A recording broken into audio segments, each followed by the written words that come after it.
Hello friends, आज के इस वीडियो में हम मिसलेनियस एक्सरसाइज का क्वेश्चन नंबर 5 स्टार्ट करेंगे। देखते हैं इस क्वेश्चन में क्या लिखा हुआ है। Convert the following in the polar form. अब देखो यहाँ पर एक कॉम्प्लेक्स नंबर गिवन है। अगर मैं इस कॉम्प्लेक्स नंबर को z की फॉर्म दे देती हूँ, z इज इक्वल टू, इसको लेट कर लेते हैं, तो जब हमें किसी चीज को पोलर फॉर्म में चेंज करना होता है तो इस z की दो चीजें निकालनी होती है। पहली चीज हमें मॉडुलस ऑफ z निकालना है और दूसरा थीटा, जिसको हम एम्पलीट्यूड भी बोलते हैं, आर्ग्यूमेंट भी बोला जाता है। ठीक है, जो हमने प्रीवियस क्वेश्चंस में अलग अलग इन दोनों चीजों को हमने किसी कॉम्प्लेक्स नंबर पे फाइंड आउट भी किए हुए हैं। अब देखिए ये दोनों चीजें कैसे निकालेंगे वन बाय वन। सबसे पहले हम मॉडुलस की बात करते हैं। किसी भी कॉम्प्लेक्स नंबर का मॉडुलस या आर्ग्यूमेंट तभी निकल सकता है जब उसकी स्टैंडर्ड फॉर्म क्या होती है किसी भी कॉम्प्लेक्स नंबर की, that should be in the form of a plus iota b। तो हमेशा याद रखना, जब भी कॉम्प्लेक्स नंबर आप करते हैं तो कोई भी कॉम्प्लेक्स नंबर है उसको पहले स्टैंडर्ड फॉर्म में निकाल लो। चाहे तो आपको मॉडुलस निकालना हो, चाहे आर्ग्यूमेंट निकालना हो, चाहे उसका इनवर्स निकालना हो, whatever you want to find out, आपको पहले उस कॉम्प्लेक्स नंबर को a प्लस आयोटा b की फॉर्म में करना ही पड़ेगा। ठीक है, अब हम इसको a प्लस आयोटा b की फॉर्म में क्या करेंगे, मतलब इसको और सिंप्लीफाई करना है। और सिंप्लीफाई में देखो क्या कर सकते हो आप लोग, यहाँ पर नीचे हम ब्रैकेट ओपन कर सकते हैं। हमने ब्रैकेट ओपन किया बाय यूजिंग द आइडेंटिटी। यहाँ पर देखो a माइनस बी का होल स्क्वायर। आपके पास a माइनस बी का होल स्क्वायर क्या आएगा, फर्स्ट टर्म का whole square plus second term का whole square minus 2 into first term into second term. आपने क्या किया, कौन सी आइडेंटिटी यहाँ पर अप्लाई करी है, a माइनस बी का होल स्क्वायर। अब ये क्या होता है, a square plus B square minus 2ab। ठीक है, अब देखो इसको सॉल्व करेंगे आगे और फर्दर, तो 1 plus 7 iota whole upon 4 plus iota square minus 4 iota. ना अब आप लोग को पता है कि what is your iota square. Iota square क्या होता है, दैट इज इक्वल टू -1। ना आयोटा स्क्वायर को रिप्लेस करेंगे। सबसे पहले जब हमने आयोटा स्क्वायर को रिप्लेस किया, you will gate 4 minus 1 minus 4 iota which is equal to 1 plus 7 iota upon 4 minus 1 3 minus 4 iota। अब इस स्टेप के बाद बेटा आपको क्या करना है, यहाँ पर जब 3 minus 4 iota आपके पास आ गया डिनोमिनेटर में, तो उसको कैसे हटाएंगे, इसके अपोजिट साइन से इसको मल्टीप्लाई डिवाइड कर दो। ऐसे केस हम कहा करते थे जैसे हम इरेशनल नंबर्स में उनको रेशनलाइज करते थे। ठीक है, ऐसे ही हम अपोजिट साइन से इसको मल्टीप्लाई कर देंगे। जब इसके अपोजिट साइन से हम मल्टीप्लाई करेंगे, आपके पास क्या आएगा, 3 प्लस आयोटा 4 आयोटा से मल्टीप्लाई और डिवाइड। अब हमने बेसिक रूल लगाएंगे, न्यूमरेटर को न्यूमरेटर से मल्टीप्लाई, न्यूमरेटर को न्यूमरेटर से मल्टीप्लाई। आपके पास क्या आ जाएगा, जब आप मल्टीप्लाई करेंगे तो यू विल गेट, बाइनॉमियल को बाइनॉमियल से करेंगे, you will get 3 plus 4 iota 7 3 are 21 iota square, then plus iota आएगा अभी, देन आपके पास क्या आएगा, 7 4 are 28 iota square whole upon 3 minus 4 iota, 3 plus 4 iota क्या हो जाएगा, अगेन आपकी आइडेंटिटी अप्लाई हो जाएगी, कौन से वाले, a minus B a plus B. अब वो क्या आएगा, a square minus B square which is equal to, यहाँ पर आप क्या लगाएंगे, फर्स्ट टर्म का स्क्वायर माइनस सेकेंड टर्म का होल स्क्वायर। अब नेक्स्ट स्टेप पे इसको खोलेंगे और लाइक टर्म्स ज्वाइन करेंगे। 3 plus 21 plus 4 25 iota plus iota square, अभी मैंने बताया -1 होता है, तो यहाँ पर हम आयोटा स्क्वायर की जगह -1 रिप्लेस कर देंगे। नीचे क्या आ जाएगा, 9 minus 16 iota square. Again iota square की वैल्यू रिप्लेस करेंगे, यहाँ पर क्या हो जाएगा, न्यूमरेटर में 3 + 25 आयोटा माइनस 28 होल अपॉन 19 + 16 क्यों? क्योंकि आयोटा स्क्वायर -1 है, जब आप -1 से मल्टीप्लाई करेंगे दैट बिकम्स +16। न्यूमरेटर में आपके पास क्या आ जाएगा, -25 लाइक टर्म्स ज्वाइन कर दें प्लस 25 आयोटा होल अपॉन 25। अभी हमारे पास एक स्टेप और मिल रहा है हमें। अब हम क्या करेंगे, ऊपर से 25 कॉमन निकाल लो, तो अंदर क्या बचा, -1 प्लस आयोटा होल अपॉन 25। अब हमारा जो z था वो हमारी a प्लस आयोटा b की फॉर्म में आ चुका है। अब हम ये दोनों चीजें निकालेंगे, मॉडुलस एंड आर्ग्यूमेंट। अब हम मॉडुलस कैसे निकालेंगे, नाउ z मॉडुलस, ये सिंबल होता है मॉडुलस का, कैसे निकालते हैं, √ऑफ x² -1 का होल स्क्वायर प्लस 1 का होल स्क्वायर। तो ये आपके पास क्या आ गया बेटा, √ऑफ 1 + 1 2। ये हमारा मॉडुलस ऑफ z निकल गया। अब हमें दूसरे स्टेप में, नेक्स्ट स्टेप में अब क्या निकालना है, थीटा। थीटा निकालने के लिए सबसे पहले हमारी एक स्टेटमेंट आएगी, उसके लिए हमें एक alpha find out, acute angle find out करना होता है। Now let alpha be any acute angle such that, क्या आएगा बेटा, लेट अल्फा भी एनी, कैसे निकालते हैं अल्फा, अल्फा क्या होता है, tan alpha is equal to absolute value of y upon x। याद आ गया, y क्या होता है, जो हमारा कॉम्प्लेक्स नंबर आया है ये वाला, इसमें हमारे पास x की वैल्यू -1 है और y की वैल्यू 1 है। तो ये क्या हो गया, modulus of 1 upon -1 which is equal to 1। तो tan अल्फा हमारे पास क्या आ गया, 1, दैट मीन्स tan π/4, 45 डिग्री पर 1 होता है ना। तो अल्फा की वैल्यू क्या आ गई आपके पास, π/4। अभी थीटा नहीं निकला, अब थीटा निकालेंगे। जब अल्फा निकल जाता है उसके बाद नेक्स्ट स्टेप हमारा थीटा होता है। इसके आगे अब हम क्या करेंगे, नाउ अब जब हमारे पास अल्फा निकल गया है बेटा, तो उसके बाद हम क्या करेंगे, यहाँ पर देखना है कि ये जो z है कौन से कोऑर्डिनेट में लाई कर रहा है। देखो यहाँ पे नेगेटिव पॉजिटिव है, नेगेटिव पॉजिटिव आपका कहाँ लाई करता है, सेकंड क्वाड्रेंट में। as z lies in second quadrant, तो सेकेंड क्वाड्रेंट में आपका थीटा क्या होता है, सारे डायग्राम्स मैंने बनवाए हुए हैं। आपका सेकेंड क्वाड्रेंट में अल्फा यहाँ पर जाता है और थीटा आपका यहाँ से लेकर यहाँ तक होता है, ये थीटा होता है। तो थीटा की वैल्यू क्या हुई आपकी, जब सेकेंड क्वाड्रेंट में आपका z लाई करता है तो अल्फा एक्यूट एंगल यहाँ पर होता है आपका। तो थीटा क्या हुआ है, यहाँ पर पूरे पाई में से अल्फा माइनस कर देंगे, ठीक है। तो ये जो अल्फा निकला है वो हमारी थीटा निकालने में हेल्प करेगा।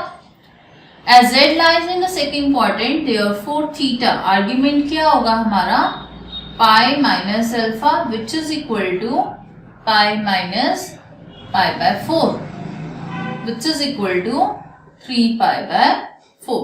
तो हमारा देखो मॉडुलस भी निकल चुका है, जो दो चीजें चाहिए पोलर फॉर्म के लिए ये भी निकल चुकी है। Now we will write down the last step, now the required polar form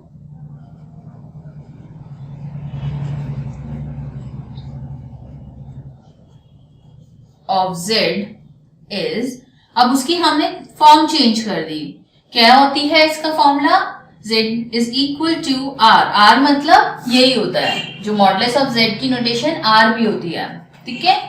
r cos theta plus iota sine theta which is equal to r आपके पास क्या है, √2 cos 3π/4 प्लस आयोटा साइन 3π/4, और जो कि हमारे फर्स्ट पार्ट का answer है, ठीक है। तो जो चीजें आप पहले निकाल चुके हैं, या आप सेपरेटली क्वेश्चंस में निकाल चुके हैं, किसी क्वेश्चन में आपने मॉडुलस निकाल चुके हैं, मॉडुलस निकालना सीखा था, और थीटा निकालना सीखा था, आर्ग्यूमेंट, एम्पलीट्यूड। तो इसमें हमें बस क्लब करके लिखना है उसको, ठीक है। जो पोलर फॉर्म होती है उन दोनों को यूज करके हमारे पास पोलर फॉर्म हो जाती है। क्लियर है ना। इसी बिल्कुल सेम तरीके से अब हम सेकेंड पार्ट करेंगे। जो जो डाउट्स हैं वो आपके सेकेंड पार्ट में ऑटोमेटिकली क्लियर हो जाएंगे, ठीक है। So the second part is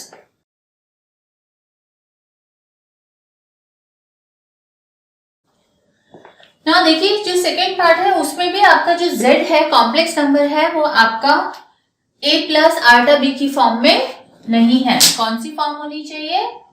a plus iota B. सबसे पहले हम इसको a प्लस आर्टा बी की फॉर्म में चेंज करेंगे। तो हमारे पास कैसे चेंज करेंगे? यहाँ पर होल स्क्वायर्स कुछ है नहीं, आगे स्टेप्स कैसे जाएंगे? सिर्फ मुझे यहाँ पर इसको रेशनलाइज करना है। दैट मीन्स हमें जो डिनोमिनेटर है उसमें जो आपका कॉम्प्लेक्स नंबर लिखा हुआ है उसके अपोजिट साइन से, माइनस है तो प्लस, प्लस होता तो माइनस से, बस उसके साइन को चेंज करके मल्टीप्लाई डिवाइड करना है, ठीक है। अब क्या करेंगे? न्यूमरेटर को न्यूमरेटर से मल्टीप्लाई करना है और डिनोमिनेटर को डिनोमिनेटर से। जब आप न्यूमरेटर को मल्टीप्लाई करोगे तो सिंपल 1 को पहले इन दोनों से plus 3 iota into 1 is 3 iota plus 6 iota square whole upon, नीचे वापस आपकी आइडेंटिटी लग जाएगी कौन सी? a minus B a plus B which is equal to a square minus b square. तो नीचे जब आप आइडेंटिटी लगाएंगे आपके पास क्या आएगा? 1 का स्क्वायर माइनस 2 आयोटा का होल स्क्वायर। ऊपर देखो लाइक टर्म ज्वाइन कर देंगे, 1 प्लस 5 आयोटा माइनस 6। अब ये माइनस 6 मैंने क्यों लिखा?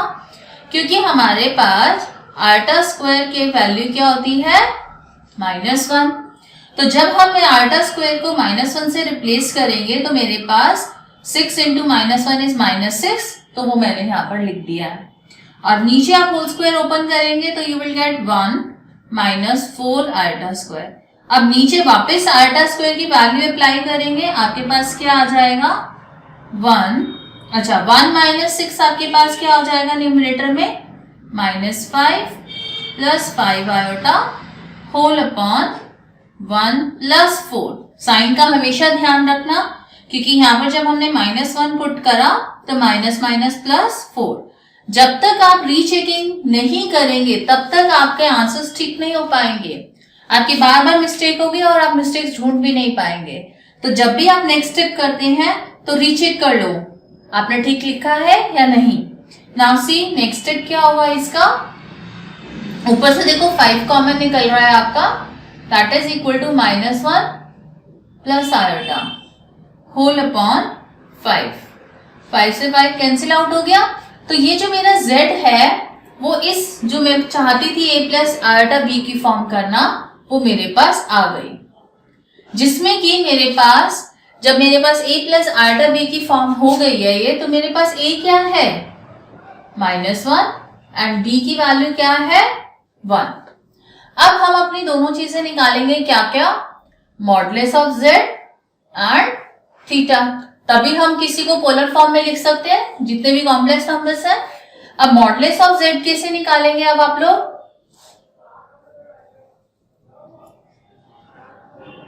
नाउ मॉडुलस ऑफ z कैसे निकलता है? अंडर रूट ऑफ ये जो a है a square plus b square which is equal to under root of -1 का होल स्क्वायर प्लस 1 का whole square which is equal to √2। तो ये हमारा z निकल गया। अब हम क्या निकालेंगे? थीटा। अब थीटा निकालने के लिए, थीटा को निकालने के लिए सबसे पहले हमें एक्यूट एंगल अल्फा निकालना होता है, जो कि आप लोगों को फर्स्ट पार्ट में समझ में आ गया। नहीं समझ में आया तो फिर से देख लो कैसे लिखते हैं उस स्टेटमेंट को। Now let alpha be any acute angle such that, कैसे निकालते हैं इसको? जो tan अल्फा होता है वो किसके इक्वल होता है? एब्सोल्यूट वैल्यू, मतलब पॉजिटिव वैल्यू लेनी है b/a की, ठीक है, अगर आपने इसको एक्स वाई से नोटेशन दिया है तो y बाय एक्स होगा, अगर आपने ए बी से नोटेशन दिया है तो b बाय ए होगा। ठीक है, तो what is your b here, 1/-1, तो 1/-1 इज -1 और एब्सोल्यूट वैल्यू लेंगे दैट इज इक्वल टू 1। तो tan अल्फा की वैल्यू आपके पास 1 आ गई, मतलब tan alpha is equal to tan π/4, क्योंकि tan में 1 कहां पर होता है, 45 डिग्री पर, और 45 को कैसे लिखते हैं, π/4। तो अल्फा की वैल्यू क्या आ गई, π/4। जैसे ही अल्फा निकल जाता है तो उसका नेक्स्ट स्टेप होता है थीटा निकालना। अब थीटा निकालने के लिए मुझे एक चीज और देखनी होती है कि z मेरा कहां, कौन से क्वाड्रेंट में लाई कर रहा है। अब देखो यहाँ पर a नेगेटिव है और b पॉजिटिव है, तो नेगेटिव पॉजिटिव कहां लाई करता है, सेकेंड क्वाड्रेंट में। तो हम क्या लिखेंगे, as z lies in second quadrant। तो सेकेंड क्वाड्रेंट में मैंने अभी आपको डायग्राम बनाया था, तो उसमें थीटा क्या होता है, pi minus, therefore theta is equal to this, and which is equal to pi minus alpha की वैल्यू हमने क्या निकाली है, π/4। तो थीटा आपके पास क्या आ गया, 3π/4। जब आपके पास दोनों चीजें निकल जाती हैं, आपके पास मॉडुलस भी निकल गया और थीटा भी निकल गया। अब हम लास्ट स्टेप में इसकी पोलर फॉर्म लिखेंगे। Now the required polar form is z is equal to modulus of z bracket में cos theta plus iota sine theta. आप इसको r से भी नोटेशन दे सकते हैं, ठीक है, which is equal to √2 bracket cos 3π/4 plus iota sine 3π/4। That is the answer of the second part. I hope कि आप लोगों को ये दोनों क्वेश्चंस अच्छे से समझ में आए होंगे। सिंपल पोलर फॉर्म में जो दो चीजें हम निकाल चुके थे वही चीज निकालकर उसको क्लब करके ही लिखना है बेटा। सिर्फ आपको प्रैक्टिस चाहिए, माइंड्स में फॉर्मूलेस को फिट कर लो कि हाँ हमें मॉडुलस कैसे निकालना होता है। जब आपके पास दोनों चीजें होती हैं, मीनिंग, हमें क्या चीज निकालनी है, उसका मीनिंग क्या है और उसका फॉर्मूला क्या है, जब ये दोनों चीज फिट हो जाएंगे तो आप कोई भी क्वेश्चन इजीली कर सकते हैं। And it needs a practice, very good. तो जब हम नेक्स्ट क्वेश्चन करेंगे अपनी नेक्स्ट वीडियो में, तब तक के लिए आप इन 5th क्वेश्चन की और प्रीवियस क्वेश्चंस की प्रैक्टिस करते रहिए। तब तक के लिए बाय बाय।